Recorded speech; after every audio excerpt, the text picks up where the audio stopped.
Fecha os teus olhos. Começa a orar aí, meu amado. Pastor, para que tanto orar? Porque essa é uma casa de oração, querido. É isso. A única coisa que a gente tem, a única coisa que a gente sabe fazer malemar é orar, porque o Espírito ainda tem que interceder para que aconteça. Amado Espírito Santo, vem sobre nós com poder e glória. Senhor, nós clamamos por uma atmosfera sobrenatural nesse momento da palavra. Paizinho, que tudo aquilo que poderia roubar a tua palavra agora, em nome de Jesus, caia por terra. Que céus e terra se encontrem. Espírito Santo, Espírito da sabedoria, vem sobre nós trazendo revelação e entendimento. E eu ordeno todo sofisma, todo pensamento contrário, tudo aquilo que poderia nos roubar, que agora bate em retirada em nome de Jesus. Senhor, nos instrui, nos transforma. Somos como vasos em tuas mãos. Que a tua palavra venha sobre nós e encontre morada para frutificar e multiplicar. É assim que eu oro, em nome de Jesus. Se você concorda comigo, diga amém e aplauda ao Senhor, porque Ele é bom. Amados, segunda carta a Coríntios, capítulo 10, verso 3. Segunda Coríntios, capítulo. Vamos lá, minha gente. Quem achou, dá um glória a Deus. Não, é o PowerPoint, é a primeira coisa no PowerPoint. Ah, ok. Elas só fizeram assim para mim. Não, calma, pastor, calma. Posso ler? Amém? Porque embora andemos na carne, não lutamos segundo a carne. Não, vamos lá, minha gente. Eu preciso encontrar uma igreja cheia do Espírito Santo nessa noite, querido. Sabe por quê? Eu quero declarar mudança na sua forma de viver e andar. E aí nós vamos combinar algo. Podemos combinar, amém? Eu não vou aguentar aí nessa pressão que eu comecei. Não por cansaço, que eu estou animado. Aleluia. Eu sei o que Deus vai fazer. Mas num espaço de 3 dias, quinta, sexta, sábado, domingo, eu preguei mais de 10 horas. Então não tem garganta que aguente. Sem descanso, de pé e direto. De pé eu aguento. Mas já que eu não posso gritar, me ajuda aí, vai. Não, vou falar de novo. Me ajuda aí. Vamos ler de novo e aí seja espontâneo. Porque embora andemos na carne, não lutamos segundo a carne, porque as armas das nossa milícia são poderosas em Deus. Porque as armas da nossa luta não são carnais, mas são poderosas em Deus. Erga suas mãos e declare: nós não lutamos com a carne. Declare mais uma vez: nós não lutamos segundo a carne. Só vocês.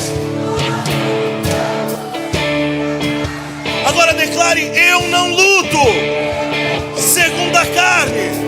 Ah, meu amado, eu oro e profetizo nessa noite. Fortalezas vão cair, argumentos vão ser destruídos, e toda força contrária à revelação vai ser anulada.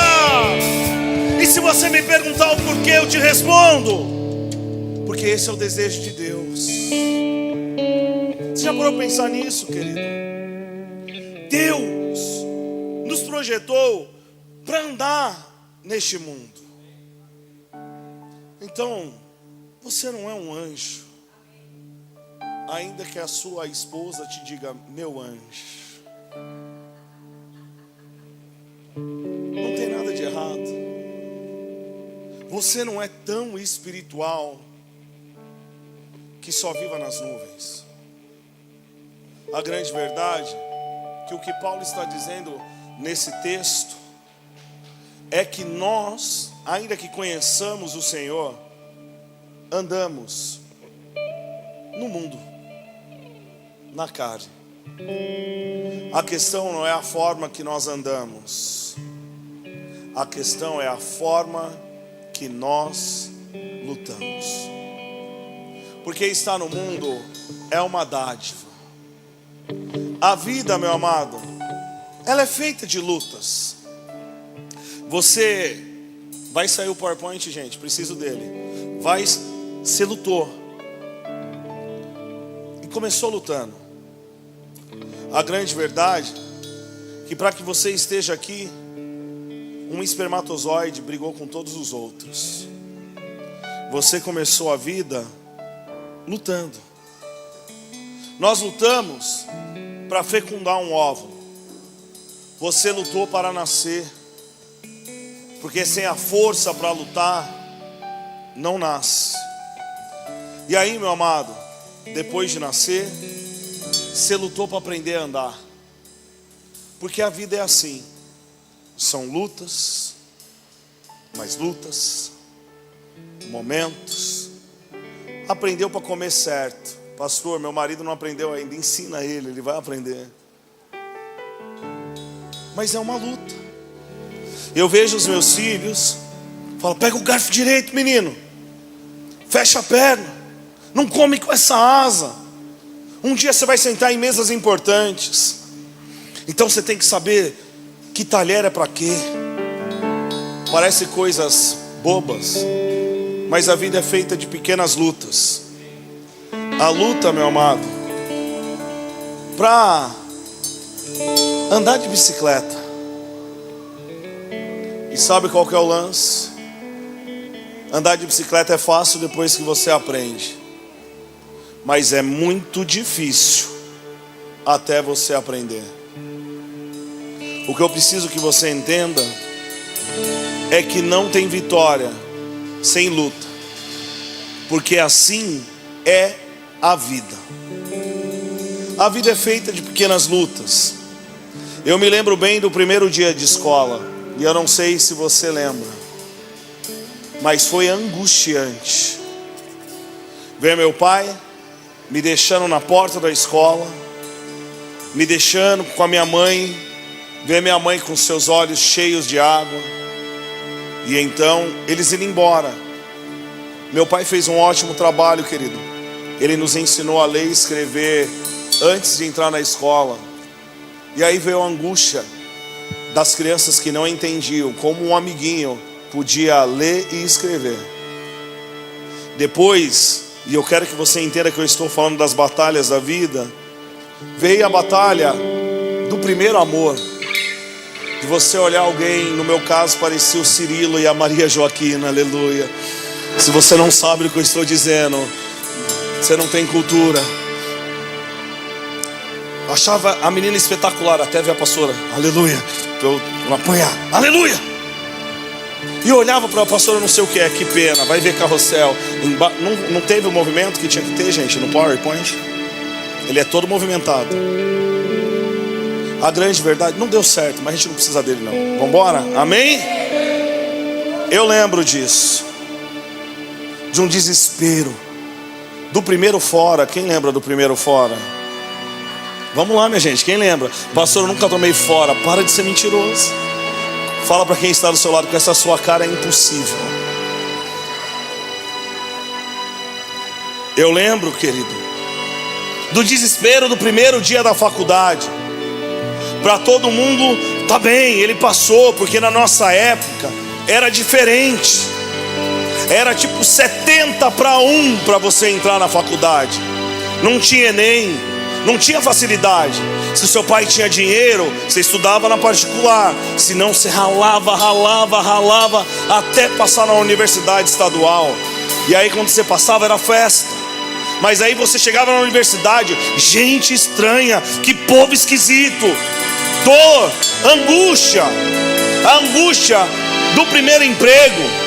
A angústia de encontrar a pessoa certa. O que eu quero que você entenda, querido, que a vida ela é construída por lutas, ela é construída por batalhas. Mas a Bíblia nos chama, nós não lutamos segundo a carne, porque as nossas armas são poderosas em Deus, elas não são carnais. É por isso, meu amado, que Paulo está dizendo, você está andando nesse mundo, mas você não pode batalhar no padrão do mundo. É por isso que ele vem dizendo, olha, no mundo vocês passarão por lutas. Sabe o que eu quero te dizer, meu amado? Você aceitou Jesus, aleluia. Você é crente, mas você está nesse mundo. E ficar doente às vezes faz parte. Às vezes, passar por dificuldades inexplicáveis faz parte. Uma crise no casamento, nas finanças, a saudade de alguém que se foi, o choro solitário da madrugada. Mas a vida é recheada de emoções. Um sorriso, um abraço, um momento de epifania, um tempo de silêncio. Porque nada com as crianças de férias é mais precioso do que o silêncio, querido. Quem não tem filho, um dia você vai descobrir isso. Um abraço de um amigo. E para mim, tomar sorvete. A vida é feita de emoções, de medos, de vitórias. Mas Paulo, em sua carta aos Efésios, no capítulo 6, se você for bom de endereço comigo, Efésios 6:12, ele vai dizer o seguinte: porque a nossa luta não é contra o sangue e a carne, mas contra os principados e as potestades, contra os dominadores deste mundo tenebroso, contra as forças espirituais do mal. Aonde? Nas regiões celestiais. Presta atenção no 13. Por isso, peguem toda a armadura de Deus. E eu quero declarar que esta é a noite de pegar toda a armadura de Deus, para que vocês possam resistir no dia mau. Ei, meu amado, eu tenho uma boa nova para você. No dia mau, resistência. No dia mau, o quê? Então grita para quem está do seu lado: resista. Só que por trás desse texto tem uma mensagem. O dia mau faz parte da vida. Faz parte da vida. E se você não entender isso, no dia mau, você vai perder para o dia mau. Porque no dia mau é o dia que você tem a linda opção de combater espiritualmente ou andar na carne. No dia bom é sempre glória a Deus e aleluia. Porque no dia bom o nosso coração diz: Deus é bom. Mas é no dia mau, querido, que eu e você precisamos resistir e dizer: eu não ando como os ímpios. No dia mau eu não batalho com a minha carne. É no dia mau que você começa: Senhor, eu te amo, porque eu estou como Paulo. Ah, Senhor, eu sei como é bem, eu sei como é mal, mas todas as coisas eu posso em Cristo que me fortalece. No dia mau, resistência. Declare comigo: eu vou resistir. Não, declare crendo: eu vou resistir.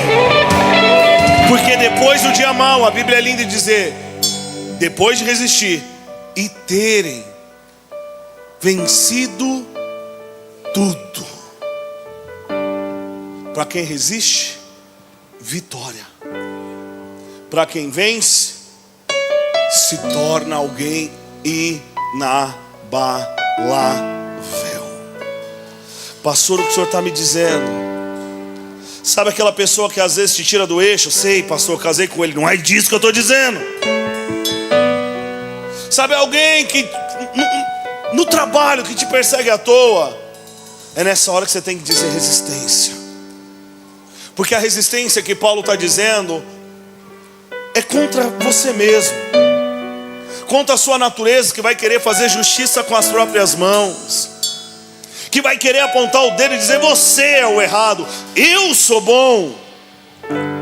É resistir aos teus instintos, é compreender que a justiça vem do Senhor, é resistir o seu ímpeto, é dizer: eu posso ter nascido assim, mas eu nasci de novo em Cristo Jesus. A minha antiga forma passou, o meu jeito de resolver os problemas mudou, porque Cristo vive em mim. Porque o que eu quero compartilhar com você nessa noite, querido, é que nós estamos no mundo, fazemos parte do mundo, mas lutamos com Cristo. E aí, a grande chave do que eu quero compartilhar com você nessa noite é: de que forma você está lutando as suas guerras? Porque dizer glória a Deus na igreja é fácil. Dizer aleluia na igreja é legal. Agora, ser cristão de verdade é no dia da angústia declarar: eu vou resistir a mim mesmo. Eu não vou envergonhar o Cristo que me amou primeiro.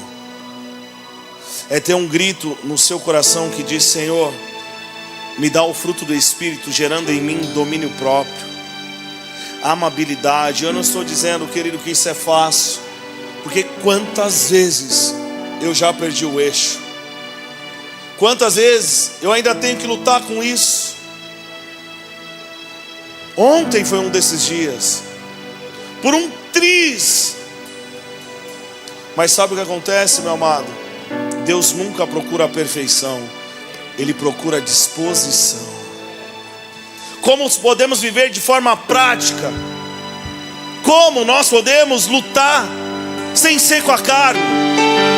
A pergunta fundamental dessa noite é como viver e compartilhar esse reino sem lutar com os nossos instintos. A Bíblia narra a história de um homem chamado Gideão. Como ele chama? Juízes capítulo 6. E eu quero resumir a história dele para vocês. Posso, sim ou não? Gideão é o herói de uma história. A grande verdade é que a Bíblia vai contar para nós que o povo de Israel decidiu desobedecer o Senhor. E aí, meu amado, nenhuma desobediência passa ilesa. Toda desobediência vai gerar consequência.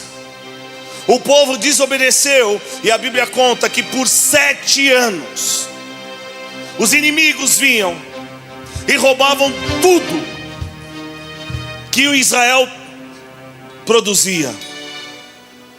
Os midianitas roubavam, destruíam. E a palavra do Senhor nos conta que a pressão do inimigo foi tão intensa que os homens de Israel construíram para si, Juízes capítulo 6, vocês estão comigo, amém? Túmulos na rocha, porque o inimigo era impiedoso. A Bíblia diz que quando a lavoura de Israel estava para dar os seus frutos, o inimigo vinha e simplesmente roubava. Mas além de roubar, aquilo que sobrava, eles passavam com seus bois por cima, para que Israel não pudesse ficar com nada. Deixa eu te dizer, querido, toda desobediência vai abrir portas para que o inimigo roube o que é seu. Mas nessa noite eu quero declarar sobre a sua vida: é noite de virada, é noite de tomar de volta aquilo que é seu. Israel plantava, o inimigo roubava. E a luta que estava muito pesada levou o povo de Deus a lembrar do próprio Deus. Então eles começaram a clamar. Eles começaram o quê? E Deus do céu ouviu. Porque quando clama, querido, Ele ouve. A grande verdade é que por 7 anos o povo de Deus, os israelitas, lutaram com as suas forças. Mas depois de 7 anos, eles lembraram que eles não lutavam com a carne. Eles começaram a clamar e dizer: Deus dos nossos pais, Senhor, lembra-te de nós. E a Bíblia diz que o Senhor lembrou deles. E então o Senhor enviou um anjo. Esse anjo, terra de anjo vindo, terra não, música de anjo vindo, por favor. Nossa, parece música de anjo vindo. Tá bom, gostei. Esse anjo veio e encontrou um homem. Quantos homens ele encontrou? Porque basta uma pessoa com o coração alinhado para que a história seja transformada para todos os lados. E eu quero profetizar nessa noite, querido, o levantar de uma geração de Gideões nessa casa, homens e mulheres que vão realizar a transformação onde que eles precisam. Seja cheio dessa revelação e dessa unção. estava malhando trigo no lagar. Malhar trigo no lagar não é normal. A grande verdade é que o lagar é feito para fazer vinho.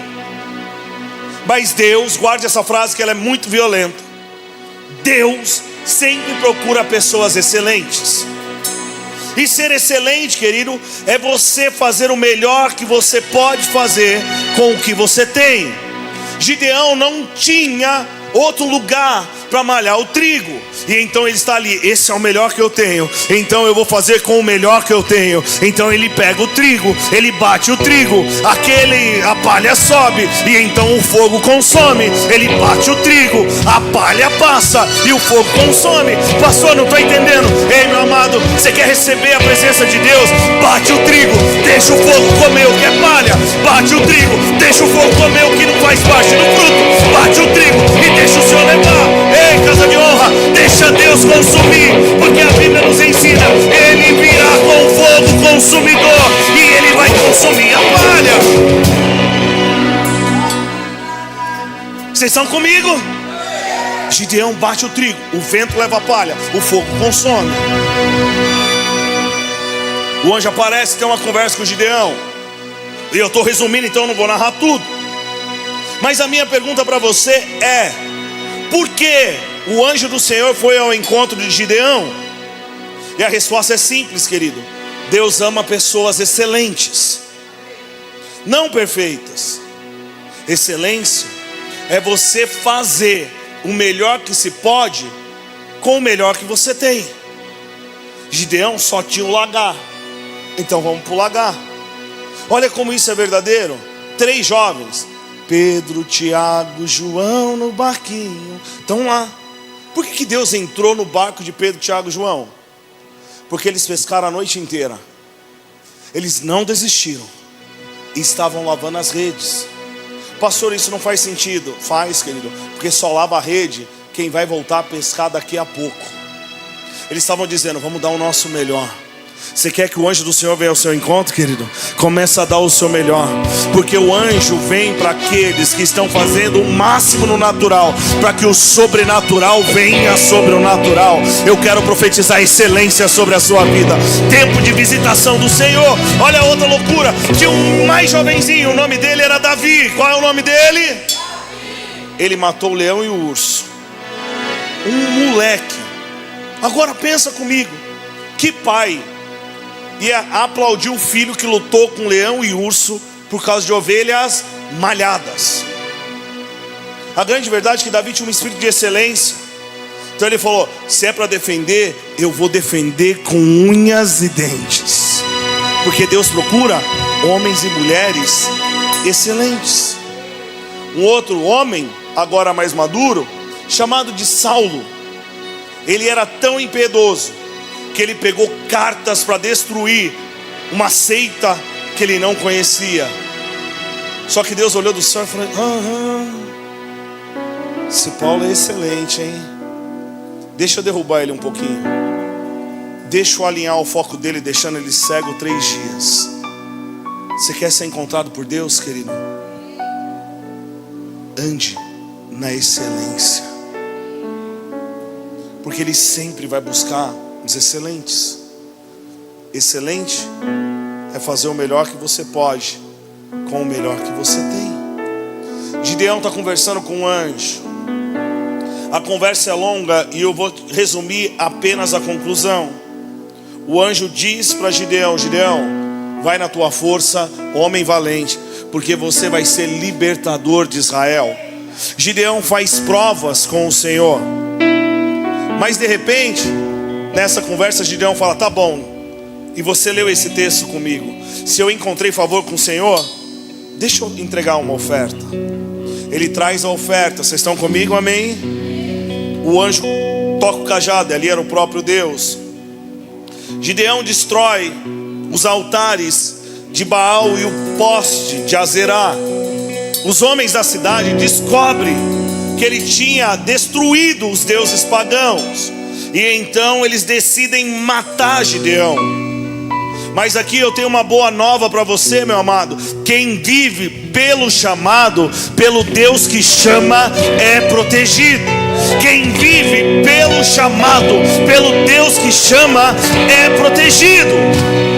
Gideão foi protegido. Gideão foi o quê?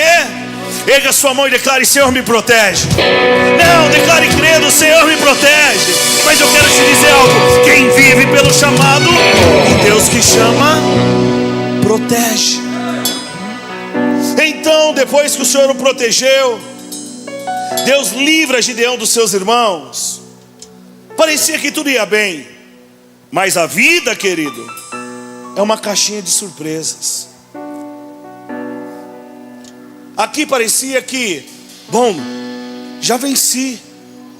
Mas a Bíblia narra em Juízes capítulo 7 que de repente os inimigos de Israel se juntaram: midianitas, amalequitas e os povos do Oriente. Cerca de 135 mil homens. Era tanta gente que Juízes capítulo 7 verso 12 diz o seguinte: os midianitas, os amalequitas e todos os povos do Oriente cobriam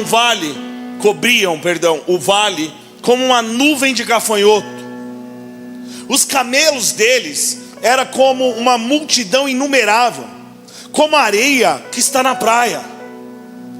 Gideão acabou de ser chamado, ele acabou de saborear uma vitória, e de repente o inimigo se levanta.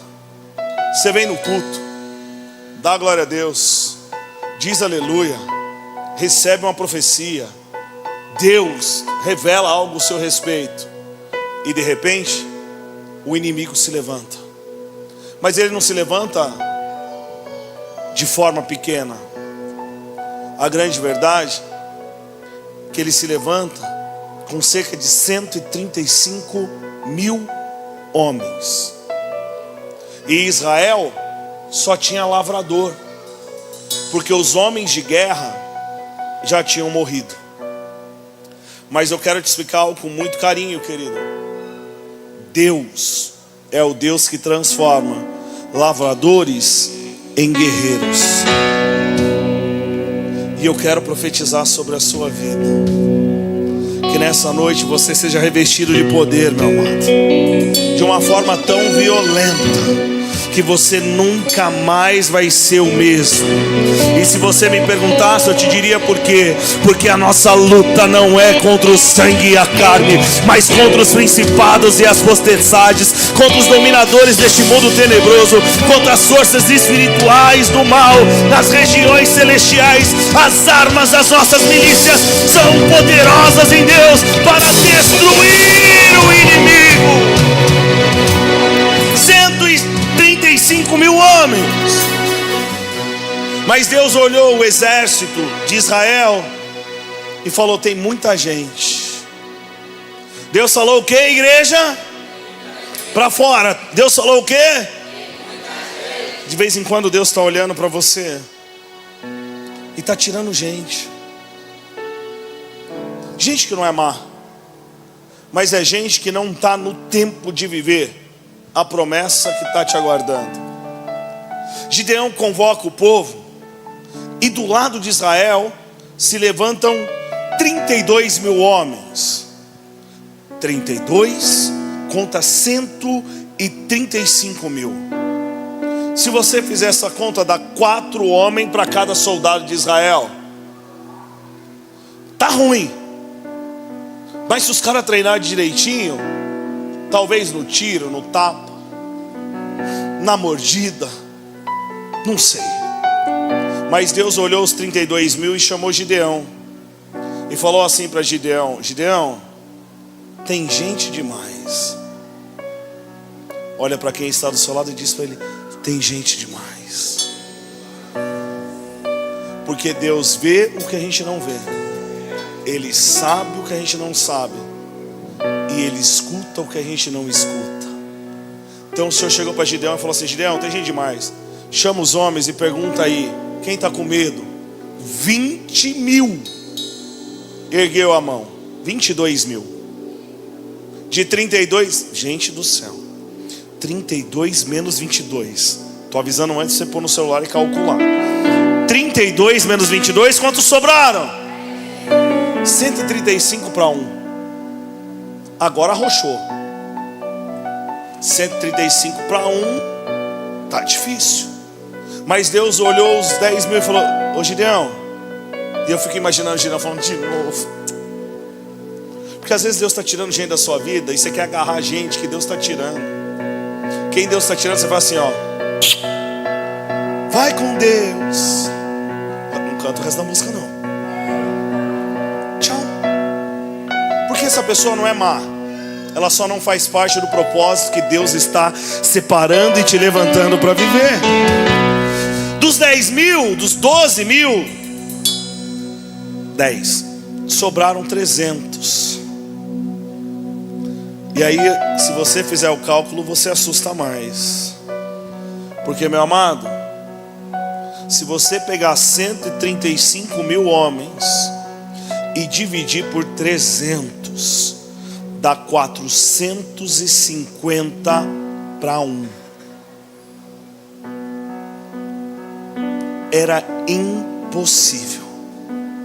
Mas eu quero te dizer uma coisa com muito carinho: as armas da nossa milícia são poderosas em Deus para destruir os inimigos.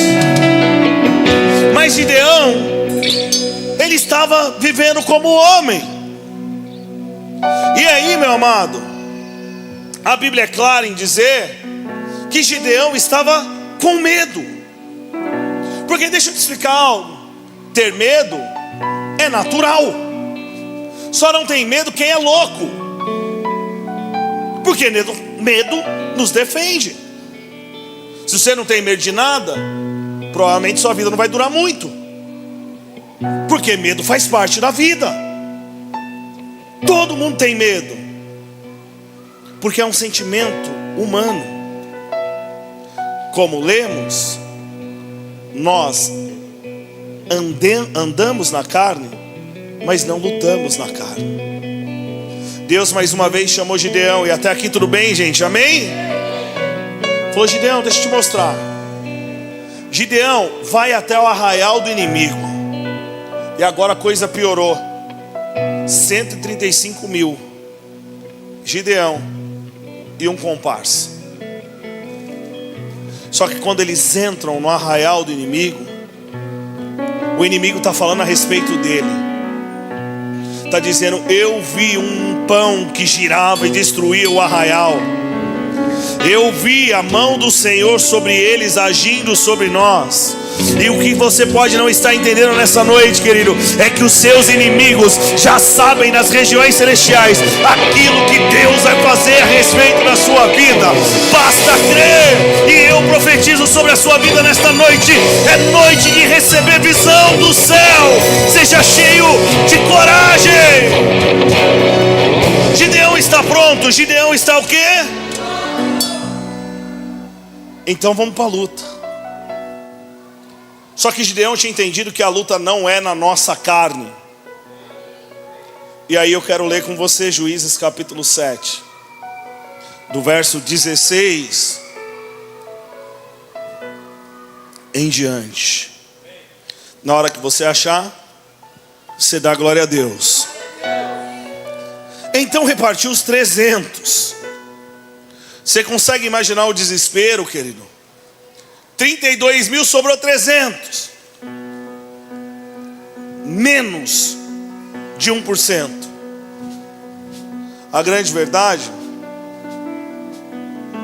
é que nesse momento da história,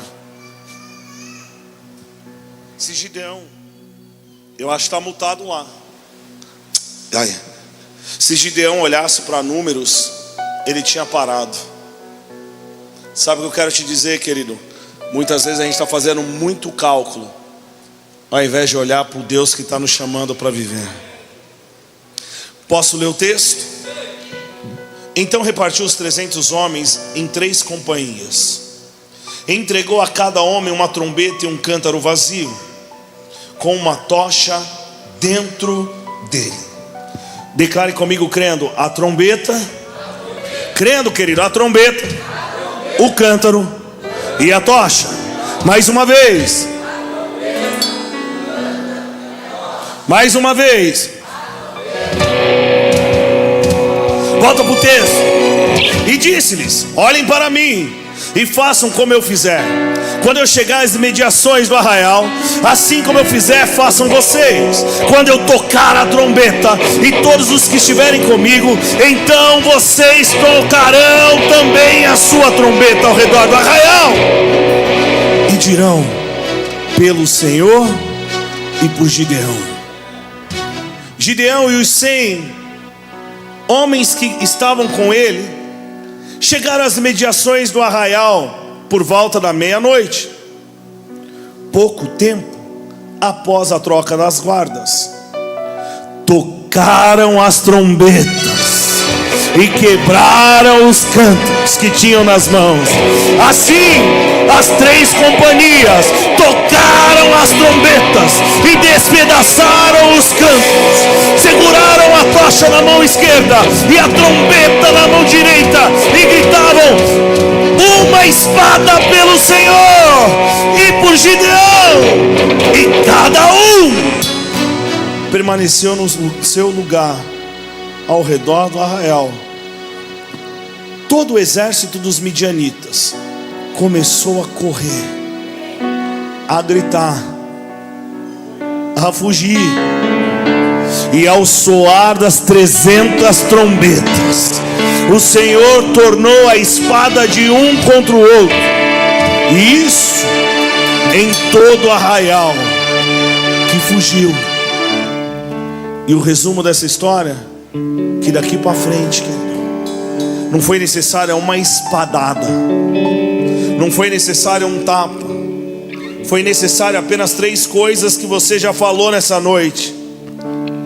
Foi necessário apenas a trombeta, o canto e a tocha. Fala comigo: o que falamos, como estamos e quem revelamos. Sabe, meu amado, o que eu quero que você entenda nessa noite é que muitas vezes você e eu temos usado a trombeta que o Senhor nos deu de forma errada. Trombeta na Bíblia é o instrumento profético, é o chofar. Toca o chofar, a luta com dela, toca, pastora Luana. Não tem problema, eles não vão perceber. O Alan toca lá e você só finge. Toca lá.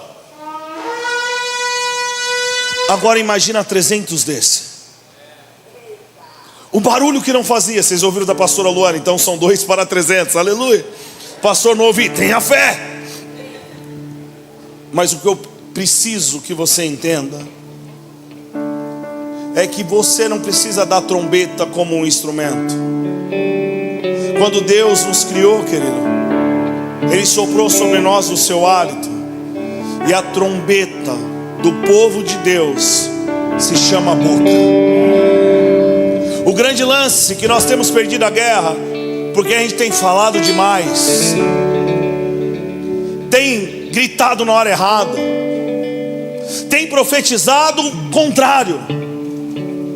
E a palavra nos ensina que vida e morte estão no poder da língua, e aqueles que bem uso dela fizerem vão comer dos seus bons frutos, mas aqueles que mau uso delas fizer, posso te dizer algo muito profundo: o mundo que você vive é fruto das palavras que você fala. Porque quando Deus soprou em você o fôlego de vida, Ele te fez a imagem dele. E é nessa hora que você vê, por exemplo, no dia mau, crente praguejando. No dia de dificuldade, se ouve crente falando palavras torpes. Tem um problema em casa, e aí você ouve palavras como: essa desgraça, essa praga, isso nunca vai dar certo, isso nunca vai mudar, isso aí nunca vai acontecer, isso aí, olha, sempre foi assim. Sabe o que você está fazendo, querido? Anunciando o som da trombeta, mas ao invés de afastar o inimigo, você está convidando ele para entrar dentro da sua casa, você está declarando a derrota dentro da sua família. Mas nessa noite eu quero te dizer, querido, é tempo de tomar a trombeta profética e começar a declarar: a minha casa e eu serviremos ao Senhor. Ainda que não tenha fruto na videira, ainda que não tenha animal no pasto, eu me alegrarei no Deus da minha salvação. O Senhor é a minha alegria, o Senhor é o meu sustento, Ele é a minha fonte. Casa de honra, para de praguejar. Para! Porque você come daquilo que você fala. E olha como isso é sério. O povo de Israel saiu do Egito. Eles têm pela frente um desafio. Eles vão chegar diante dos muros de Jericó, intransponíveis naturalmente, mas as armas das nossas milícias são poderosas em Deus. Só que Deus chama Josué e fala: Josué, eu tenho um negócio para você. Vocês vão dar voltas ao redor da fortaleza. Por 7 dias vocês vão andar. Mas Josué, tem um detalhe. Me ajuda a pregar, fala para quem está do seu lado. Você já parou para pensar por que Deus mandou calar a boca? Porque você imagina o povo passando: ai meu Deus do céu, para que o pastor falou isso? Ai, ficar dando volta em muro. Ai, isso nunca vai cair. Muro não cai com voltinha. Então Deus melhora o negócio. Fala: Josué, além de calar a boca, Josué, fila indiana. E por quê? Porque crente fala com o olho. Passa alguém que você não gosta, você... Então Deus fala assim: vamos resolver o negócio, um atrás do outro. Então eles começam. Primeiro dia, nada. Segundo dia, nada. Casa de honra, a maior arma que você tem no dia mau é calar a boca, até que você ouça do Senhor: chegou a hora de dar brados de vitória. Agora imagina a cena, filhinha indiana. Vocês estão comigo? Música de filhinha indiana? Não sei também. Vai indo. Mas música do povo andando, conquistando. Eles estão dando o primeiro dia, andando em volta. Não é a mesa do anjo? É outra. Ok, eu que confundi. Essa tá melhor, essa tá melhor. Eles estão andando, primeiro dia, volta para casa. Chega em casa, o que eles fazem? Tá todo mundo querendo falar, mas a ordem é... Faz de novo para quem está do seu lado. É quando você vem para a igreja, a coisa ainda não mudou, e você entra no carro e fala: nossa, o som da igreja hoje estava alto. Você viu aquela irmã, aquela praga, nem falou comigo hoje. Meu Deus, aquela pastora, ela passou e não me viu. Ai Jesus, o pastor gritou. Ó, porque é nessa hora que você perde. De vez em quando um ou outro desavisado, já estou te avisando, se vier falar mal dos outros para mim, eu falo: cara, não quero ouvir. Se não for algo que eu quero, que eu posso consertar, porque problema é comigo, traz para mim que eu resolvo. Mas se é só fofoca, vamos orar. Aliás, eu quero estimular nessa casa algo que eu intitulei fofoca do bem. Se você for falar de alguém, fala como ele é de Deus. Se for falar de alguém, fala quanto ele é cheio do Espírito Santo. Porque para falar mal nós estamos acostumados, e para falar bem, já parou você olhar para o Peter, para mim e falar assim: você conhece aqueles lá? Meu Deus, como eles são cheios do Espírito Santo. Está precisando de problema? Aí você terceiriza. Fala com eles. Está com problema? Tem alguém cheio do Espírito. Porque, meu amado, vida e morte está no poder da língua. Eles dão a primeira volta. Agora sim a música da volta. Eles dão a volta. 1 dia, 2 dias, 7º dia, quantas voltas eles dão? Imagina o povo em silêncio, perna cansando, tá tudo ruim, ninguém entendendo. Filhinho indiano tá ali olhando pro muro, o muro não mexia e eles estão, mas chega a última volta e de repente, querido, o Senhor libera esse povo e ao invés de ter murmúrio, eles berram em pleno pulmões. Começa a dar um berro de vitória aí no seu lugar, querido, porque tem a hora de gritar. Eles começam a bradar e dizer: oh, oh, oh, oh. E sabe o que aconteceu? Quase que eu fui, não era isso. Eu ia imitar o muro, não, mentira, eu ia cair mesmo. Ia estar na internet. Deus me livrou, aleluia. O muro não caiu. Sabe o que aconteceu com o muro? Ele entrou na terra. Não, você não está entendendo. Te ensinaram errado. O muro caiu. Assim como foi na rebelião de Corá, querido. A terra abriu e o muro desceu. Quando você cuida da sua língua, o favor de Deus vem sobre a sua casa. A terra vai engolir o que é dela, mas o céu vai fazer o que vem de Deus. E eu quero profetizar: os muros vão cair. Erga sua mão e declare: Senhor, santifica os meus lábios. Ajuda-me a construir com a minha boca a tua verdade. Receba essa verdade no teu espírito. Dê um brado de alegria ao Senhor.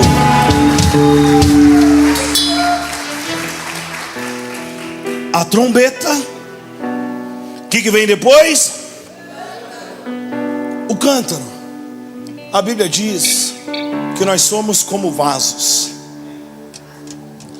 O cântaro tem que estar vazio para que a tocha possa ser protegida. Se você gosta da Bíblia, você há de lembrar comigo que o primeiro milagre que Jesus fez envolvia um cântaro. Jesus está num casamento. Jesus está onde? Acabou o vinho, está todo mundo triste. Jesus olha para eles e fala assim: gente, deixa eu de boa. Mas Maria educadamente disse: meu filho. Então Jesus decide realizar. Ele entra nas adegas e não tinha nada. Então ele diz: o que é aquilo ali? Cântaros da purificação. Ele pede para que pegue as talhas, os cântaros, e diz: encha d'água. Pastor, o que isso tem a ver? Só pode estar cheio vasos que estão vazios. Esse vaso sou eu e você, porque o profeta vem dizendo: assim fará o Senhor com o povo de Israel. Será que o Senhor não pode quebrar o vaso e fazer de novo? Olha para quem está do seu lado e diz para ele: a paz do Senhor no vaso. Ai, pastor, isso é muito crente. Não. Se você entender nessa noite o que é o vaso, você vai descobrir, querido, que o vaso precisa estar vazio. Ei, às vezes você está tão ansioso, você está tão preocupado, você está tão cheio de coisas que não dá para o Senhor gerar no seu interior as águas vivas que estão disponíveis. Quando Cristo disse: do seu interior fluirão águas vivas, sabe o que ele estava dizendo? Esteja vazio para que a água venha. E a ansiedade faz parte da vida, sim ou não? Mas Jesus nos disse: não fiqueis ansiosos por coisa alguma. E tem ansiedade pelas coisas ruins, mas tem ansiedade pelas coisas boas. Essa semana foi semana de comprar material escolar das crianças. Aleluia. Eles estavam ansiosos. Criança, porque eles gostam, porque a mãe gosta. Aí eu preciso passar por uma cura com vocês, posso, amém? O que a gente tinha, gente? Um caderno velho de brochura e uma capa quadriculada vermelha ou preta. Meu filho tem material da Marvel do que ele escolher. E eles estavam ansiosos, acordando 5 horas da manhã, menorzinha: pai, é hoje que nós vamos comprar o material? Filha, fala com a sua mãe. Não, pai, quero comprar o material. A pastora chegava do banco: ai, mãe, agora nós vamos comprar o material. Até que uma hora eu cheguei para eles assim: gente, o material já é de vocês. Relaxa. Não entendeu? Você está ansioso, mas o material já é seu. Relaxa. O cântaro tem que estar o quê? Vazio, quebrado, prostrarei. Está quebrado, querido? Está vazio, melhor dizendo? É você entender que Deus só pode colocar a tocha, e a tocha é a revelação do Espírito Santo. Quando você está vazio, o grande lance, que o Senhor está nos falando nessa noite, é que Ele sim quer gerar algo novo no meu e no seu coração. Mas para isso, você e eu devemos responder a pergunta: como eu estou? Porque todo mundo quer mais de Deus, sim ou não? Mas você está vazio para isso? Às vezes a gente está tão cheio das nossas vontades, querido.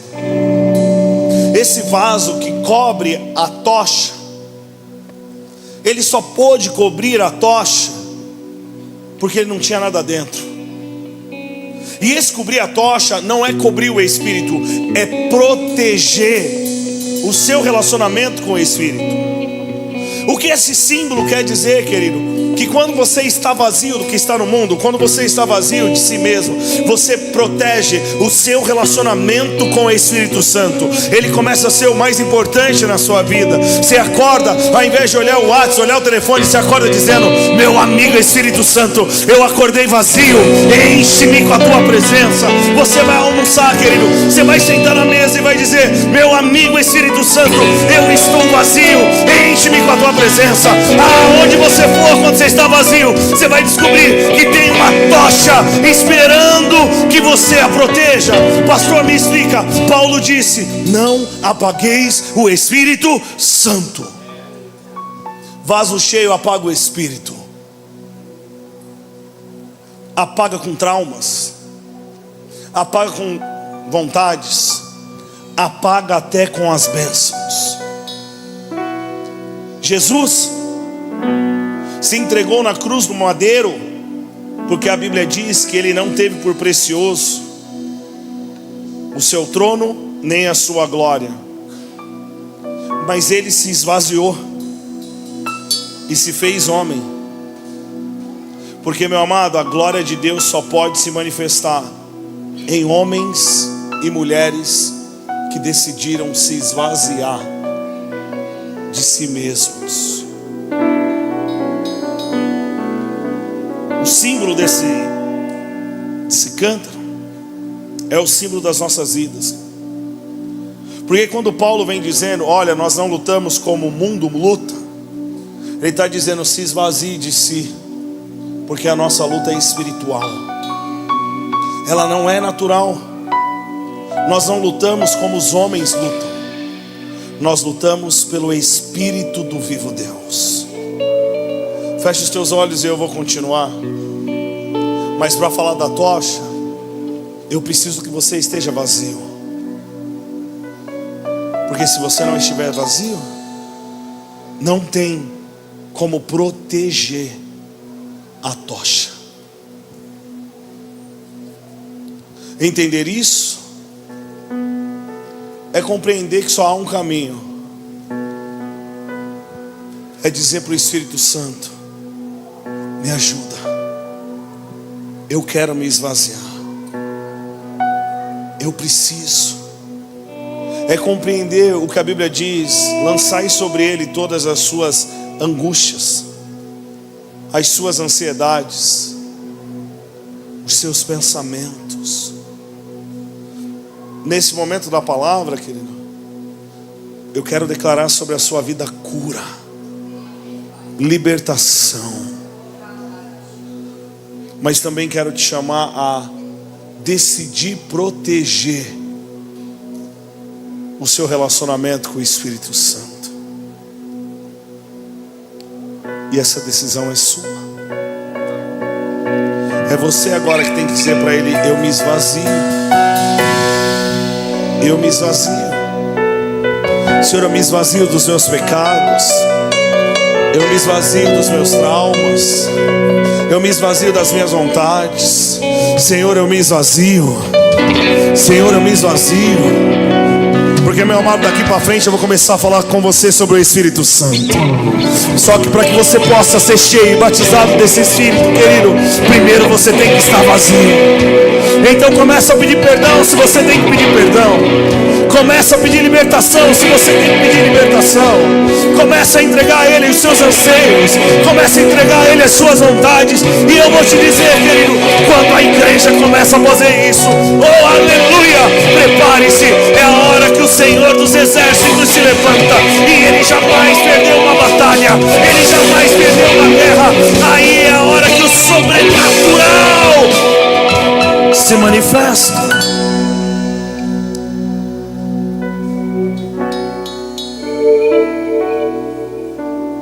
Então se esvazie. Se esvazie dos seus cargos eclesiásticos. Se esvazie dos reconhecimentos dos homens. Se esvazie das críticas e dos aplausos. Se esvazie da soberba e da arrogância. Se esvazie até da tua unção e da tua revelação. Porque somente vasos vazios. Pastor, o que é um vaso vazio? É quando eu começo a dizer: Senhor, eu dependo de Ti, não é por mim, é pela Tua graça. Senhor, o Senhor é minha fonte, o Senhor é o meu sustento. Eu sou como vaso na mão do oleiro. Se eu estiver fora do propósito, quebra-me e faça de novo. Senhor, eu quero andar segundo os Teus desígnios. Senhor, eu quero andar segundo os Teus propósitos. Casa de honra, é noite de nos esvaziarmos, porque é noite de proteger. É noite de proteger a intimidade, a tocha. E eu quero declarar sobre a sua vida: o fogo vai voltar a queimar novamente.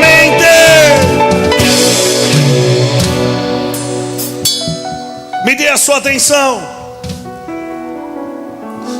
Declare de todo coração: Senhor, eu me esvazio. Fala comigo: a trombeta, o cântaro e a tocha. A tocha precisava ser protegida. Porque se os homens de Israel saem com a tocha no meio do mato, os inimigos veriam aquela luz. Pastor, o que isso significa? Significa que Deus gera em mim e você um relacionamento com o amado Espírito Santo. Mas esse relacionamento começa onde? No secreto. A coisa que eu mais ouço é: pastor, o que eu faço para andar na unção que nem o Senhor? Eu falo: ama o secreto. Protege o seu relacionamento com Ele. Pega o seu tempo e diz: Senhor, eu quero sentir o Teu fogo de dentro para fora. E eu quero profetizar isso sobre a sua vida. Tempo de sentir o fogo. Sinta o fogo do Espírito de dentro para fora. E aí você vai descobrir algo. Pergunte para mim bem forte: o que, pastor? O fogo marca o cântaro. Aquela tocha começou a marcar a cerâmica. E aí você vai descobrir que quando você constrói no secreto, e eu quero declarar coragem sobre a sua vida para desenvolver um relacionamento com o Senhor no secreto, você vai descobrir que vai chegar uma hora que Deus vai falar assim para você: sobe no monte. Você já está carregando fogo. Quebra o vaso. Pastor, eu não entendi. Quando você alinha o que você fala, quando você corrige como você está e começa a construir um relacionamento no secreto, vai chegar uma hora que Deus vai falar: não dá mais para te esconder. Chegou a hora de quebrar o cântaro. Chegou a hora de anunciar às nações: encontrei alguém. Chegou a hora de ver a vitória. Chegou a hora de ver os inimigos fugindo por todos os lados. Chegou a hora de dar brados de alegria. Chegou a hora, querido, de declarar de todo o coração: Deus está fazendo uma boa obra em minha vida. Mas para que isso aconteça, é necessário quebrar o cântaro. Porque para Deus fazer evidenciar o Espírito em mim e em você, nós temos que romper com a necessidade de aparecer mais do que Ele. É a hora que o cântaro que estava bonitinho e marcado pelo Espírito, para terminar, gente, fiquei muito feliz com isso. Já estão imitando a gente, inclusive. Mas deixa, isso é bom. Para terminar, para Deus te usar de forma poderosa, Ele vai ter que quebrar quem você é, para que só reste a luz dele. E essa é a hora que as resistências aparecem, porque todo mundo gosta de reconhecimento, mas só um pode brilhar: a luz da justiça, que é Cristo. Então nessa noite, querido, eu quero te convidar a ficar de pé. E nós vamos começar a clamar para que o fogo do Espírito Santo se manifeste sobre as nossas vidas, de uma forma que vai chegar sim, e já chegou o tempo de nós quebrarmos o cântaro e dizer: a glória é só dele, o brilho é só dele, é ele quem brilha, é ele que realiza, a glória é só dele, o brilho é só dele.